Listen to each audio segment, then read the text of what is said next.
Majo, John, Nad, and Juanito in Acamal, Mexico, standing in my little tiny apartment on the edge of the Pueblo, which I'm going to vacate tomorrow and head for the hospital in Playa del Carmen.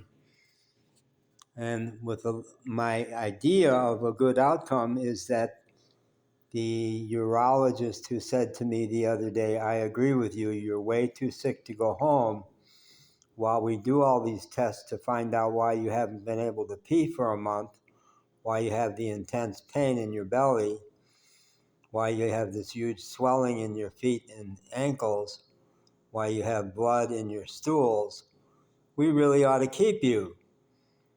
And I thought that's what was going to happen when I went there yesterday, but that's sure not what happened yesterday.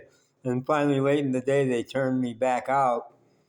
And when I realized there was no way to push that agenda without having the security guards drag me out of the hospital. So all manner of interesting things happened after that, but I did manage to get home, which I thought I might not. So Dennis, my stepbrother in Iowa, has been an enormous resource to me, and he just called me. And earlier today, Marcos, my landlord, and his wife Ruby came and helped clean the yard because I've been too sick to pick up. And really tremendous help in so many ways. So Dennis said, well, I hope it all works out tomorrow. And I said, Dennis, can you define your terms?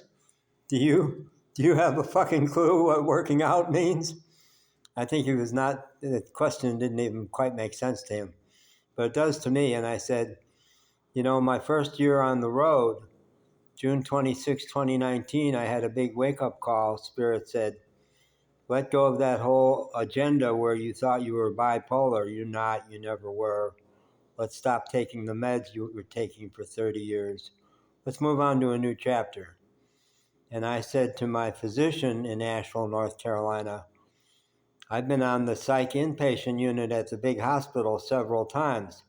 I'm afraid, now that everybody's agreeing I'm no longer a psychiatric patient, that I will show up there sick and they'll say, he's not looking too good, let's throw him on the psych unit.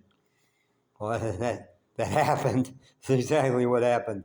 I got punched in the face and had an enormous concussion, and they put me on the psych unit. So I said to Dennis, that first year of me rambling around the mountains of western North Carolina in a camper van, my vision was that I was going to buy that old abandoned post office and turn it into a dance club. And I had a very exciting experience of helping to rescue some folks who had been thrown off a motorcycle at the edge of a mountain. And on my birthday, September 26th, was just a couple weeks after I came back out from the hospital where I had been locked up erroneously. So I'm having a toast on the back porch of the old post office, which I wanted to be my new dance club, and it sure hadn't worked out that way.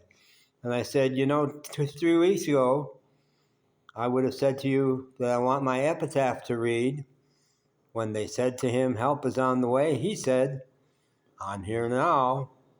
And then I jumped off the mountain and helped those kids. John Wayne stuff. I said, but now, having had some reversals and gotten humbled quite a bit, I think I want my new epitaph to read, somehow none of this has worked out the way I thought it would. And 4 years on, that's a much more accurate. I continue to do heroic things. I surprise myself. But overall, the bottom line is, I think I keep me in the hospital. Who knows? Am I never going to come out of the hospital? Which is definitely in the possibilities. I could be riddled with cancer. I already have had prostate cancer once. Who knows? I'm trying to be open to all the possibilities, and I'm more relaxed about the idea of, it's okay. If it's your time, you've had a hell of a good run the last few years, and you got 2 good years in Mexico. So you don't go viral. So you don't have one last, even more spectacular sexual experience. So you never again pee anywhere but into a plastic bag, which I have over my shoulder here. So what? So what? I keep coming back to the slogan of New Orleans. I fell madly in love with New Orleans the winter of 23. The only French line I know is Laissez les bon temps rouler. Let the good times roll, baby. And that's what New Orleans was for me, including enormous amounts of grief when my dog died there, and enormous amounts of humbling when I had to let go of my prejudice against Neil Diamond. That's a whole long story. I, who had become so totally non-judgmental, was desperately clinging to my belief that Neil Diamond is a schmuck. And there in New Orleans, the center of all kinds of fabulous music, at the St. Patrick's Day parade, they were playing Neil Diamond's Sweet Carolina, and I'm from North Carolina. And the crowd went wild. The crowd went wild. And I said to this one guy, why are they doing that for Neil Diamond? He's a nobody. He's a Las Vegas showman. Bud, that song gets people going bum, bum, bum in clubs all across America. You can't fight that. And then my buddy Jim Griffin said, well, actually, if you look under the hood, Neil Diamond's a lot more than you thought he was. He came up the hard way on Tin Pan Alley. Oh, come on, don't take that one. Well, who do I get to hate then? J.D. Vance, I could hate him. Musk, they're all wounded. They're all wounded. It's not their fault. They're assholes. I can say they're assholes, but I also need to follow it by saying they're probably doing the best they can, just like me. I got a hunch that in the big scheme of things, God does not like me better than he likes J.D. Vance. I have a DEI God who says, bring me your rich, bring me your poor, bring me your Irish, bring me your hillbilly elegies. My camera's going dark. My phone's dying.